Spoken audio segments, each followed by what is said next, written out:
Let's learn about if statements. If this is true, then do that. Otherwise, don't do it. That's the core idea of an if statement. If statements make code smarter. They let you do different things in different situations. There are four parts to an if statement. First, you have the keyword if. Then you have the conditional. The conditional is followed by a colon.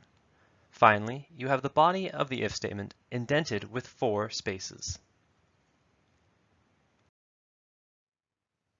You already learned about writing conditionals, but as a reminder, conditionals are a way to ask questions.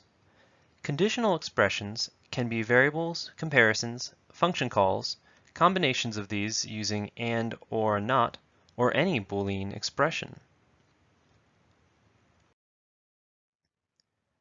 The body of an if statement is a sequence of one or more statements.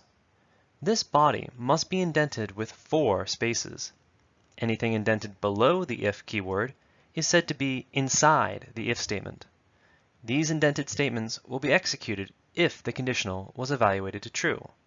Otherwise, Python will skip right over them. If statements can optionally have an else body. If the conditional evaluates to false, then the else will be executed instead of the if body. The if body will literally be skipped over, as if it didn't exist. Only one of the 2 bodies will be executed.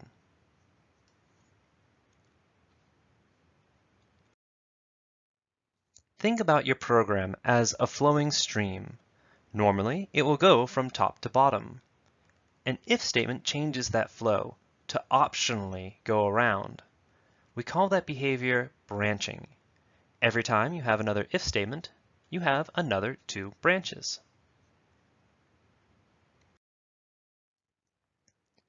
We have previously shown how you can make a trace table that follows the execution of an if statement.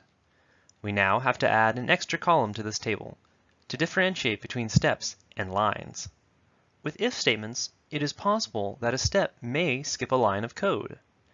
Even though the program shown below has 6 lines of code, it only has 4 steps.